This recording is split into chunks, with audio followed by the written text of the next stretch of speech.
আমি আজকে তোমাদের সাথে শেয়ার করতে চলেছি 1 কেজি অথবা 2 পাউন্ডের একটা ব্লুবেরি কেকের রেসিপি, যেটা অনেক বেশি সফট, ময়েস্ট আর স্পঞ্জি। তো চলো ভিডিওটা দেখে নেওয়া যাক। তো সবার প্রথমে এখানে আমি নিয়ে নিয়েছি 250 ml কাপে 1 কাপ ময়দা। এখানে আমি প্যাকেট ময়দাটা ব্যবহার করেছি।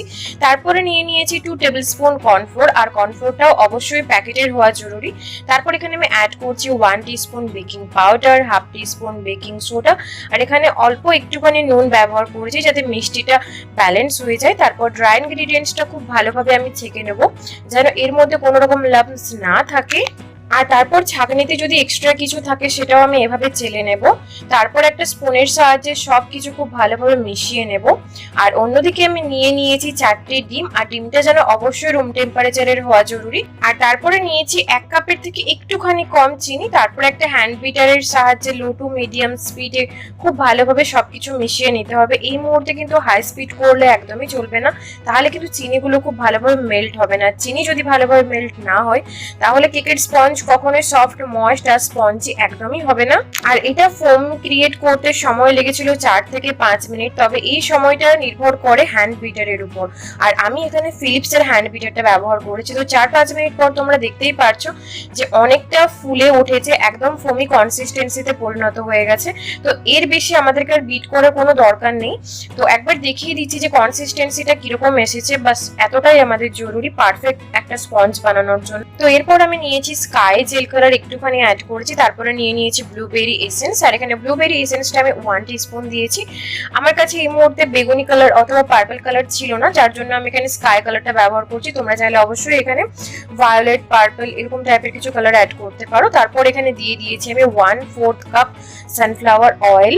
আর তেলটা অ্যাড করার পর স্পিডটাকে কিন্তু একদম লোয়ে রাখতে হবে। এখানে আমি লো স্পিডে 15 থেকে 20 সেকেন্ড পর্যন্ত বিট করে নিয়েছি। এর বেশি সময় পর্যন্ত বিট করার কিন্তু কোনো প্রয়োজন নেই।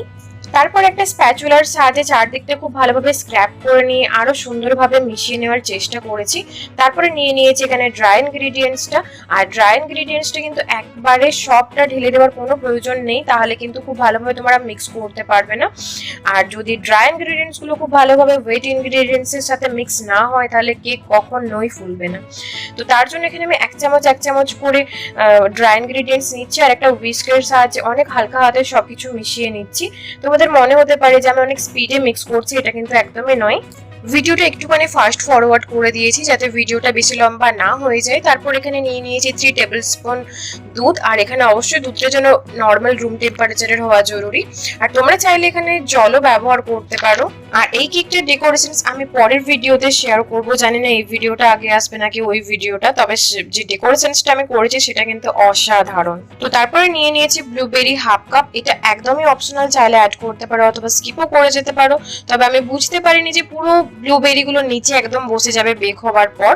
তো তোমরা যদি কেকটা বানাচ্ছ বা বানানোর কথা ভেবেছো তবে অবশ্যই ব্লুবেরিটা তোমরা স্কিপ করে যেও। তারপর একটা মোল্ডের মধ্যে পুরো ব্যাটারটা ঢেলে নিয়েছি। তোমরা চাইলে এখানে লাভ শেপের মোল্ডও ব্যবহার করতে পারো। তো কড়াই বেক করার জন্য কড়াইটাকে 10 মিনিট আগে আমি প্রিহিট হতে রেখে দিয়েছিলাম। আর এই কেকটা আমি লো টু মিডিয়াম ফ্লেমে বেক করছি মোটামুটি 35 থেকে 40 মিনিট পর্যন্ত। তো 35 থেকে 40 মিনিট পর তোমরা দেখতেই পারছো যে কেকটা কতটা ভালোভাবে ফুলে উঠেছে, আর কালারটাও কিন্তু অসাধারণ এসেছে।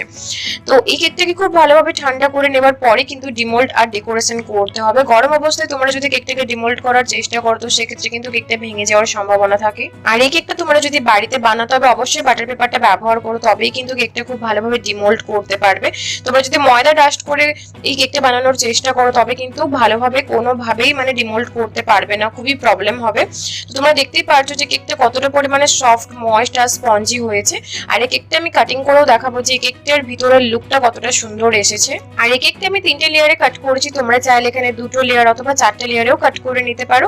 আর এই কেকটা আমি বেকারি স্টাইলে বানিয়েছি। যতটা পরিমাণে সফট, ময়েস্ট আর স্পঞ্জি ঠিক ততটা পরিমাণে কিন্তু কেকটা খেতে টেস্টি হয়েছে। তো তোমাদের যদি এই ভিডিওটা ভালো লেগে থাকে তো অবশ্যই একটা লাইক করে যেও, আর চ্যানেলটিকে সাবস্ক্রাইব করতে কিন্তু একদমই ভুলো না। তো চলো দেখা হচ্ছে পরের ভিডিওতে, বাই বাই।